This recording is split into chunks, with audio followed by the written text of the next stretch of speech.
শাপলা যদি রাজনৈতিক দলের প্রতীক না দেওয়া যায় তাহলে ধানের শীষকেও বাতিল করতে হবে। আমরা নির্বাচন কমিশনকে একটা স্বৈরাচার কমিশন হিসেবে আবার আমরা দেখতে পাচ্ছি। যদি শাপলা না দেয় আমাদের নির্বাচন কমিশনের আমাদের নিবন্ধনের কোনো প্রয়োজন নেই। আমরা দেখতে পাচ্ছি নির্বাচন কমিশন তার দায়িত্ব যথাযথ পালন করছে না, তার রিমোট কন্ট্রোল অন্য জায়গায়। নির্বাচন কমিশন আগারগা থেকে পরিচালিত হওয়ার কথা ছিল, কিন্তু নির্বাচন কমিশন পরিচালিত হচ্ছে অন্য কোনো জায়গা থেকে।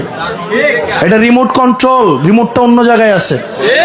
সুতরাং নির্বাচন কমিশন, আপনি যদি মনে করে থাকেন যে ওনারা বলছে ওনারা শাপলা কেন দিবে না, এটা নাকি ব্যাখ্যা করবে না, কি করবে না, ব্যাখ্যা করবে না। তারা শাপলা দিবে না কেন, এটা নাকি কি করবে না, ব্যাখ্যা করবে না। জনগণ আপনাদের ব্যাখ্যা ছাড়া আপনাদের কোনো সিদ্ধান্তকে কদিন পরে দেখা যাবে নির্বাচনে দেখা যাবে একটারা কাইটটা ভোট ইয়া করে লাইছে, সাফাই লাইছে, তো অঞ্জলি জ্ঞান কি ও এতারা সাফাইছে জ্ঞান কোন, আমরা এটার ব্যাখ্যা দিতে পারবো না।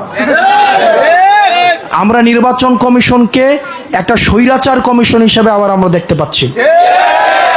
আওয়াল কমিশনের থেকেও এই নির্বাচন কমিশন আরো ঘৃণ্য, বাজে, নিচু স্তরের সিদ্ধান্ত পর্যন্ত নিচ্ছে।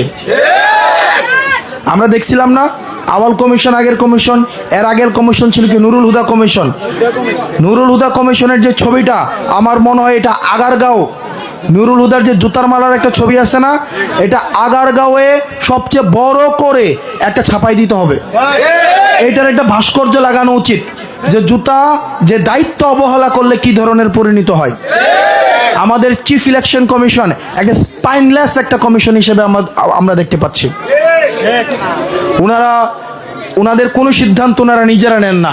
ওনাদের সিদ্ধান্ত আমরা স্পষ্টতে দেখতে পাচ্ছি, তাদের সিদ্ধান্ত নেওয়ার ক্ষেত্রে তারা কোনো না কোনোভাবে এক্সটার্নাল ফোর্স দ্বারা তারা প্রভাবিত, তারা বহি এক্সটার্নাল ফোর্স দ্বারা তারা প্রভাবিত। সুতরাং ইলেকশন কমিশনে যারা আছেন, আপনারা বাংলাদেশপন্থী হয়ে, জনগণপন্থী হয়ে আপনারা আইন মেনে আপনাদের সিদ্ধান্ত নেবেন। একটা সাংবিধানিক প্রতিষ্ঠান কখনোই স্বেচ্ছাচারী ডিসিশন নিতে পারে না, কখনোই স্বেচ্ছাচারী ডিসিশন নিতে পারে না।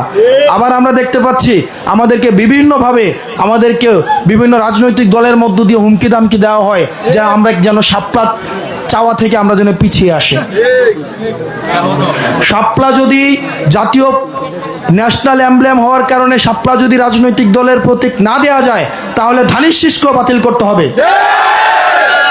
কারণ ধানের শীষ কোথায় রয়েছে, জাতীয় প্রতীকে রয়েছে, তারাকেও বাতিল করতে হবে।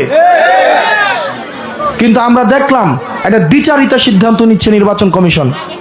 আমরা অবশ্যই, যদি শাপলা না দেয় আমাদের নির্বাচন কমিশনের আমাদের নিবন্ধনের কোনো প্রয়োজন নেই। আমাদের এই জাতীয় নাগরিক পার্টি, আমরা বিপ্লবী ফোর্স হিসেবে আমাদের এই বিপ্লবের অসম্পূর্ণ কাজ আমরা সম্পূর্ণ করব।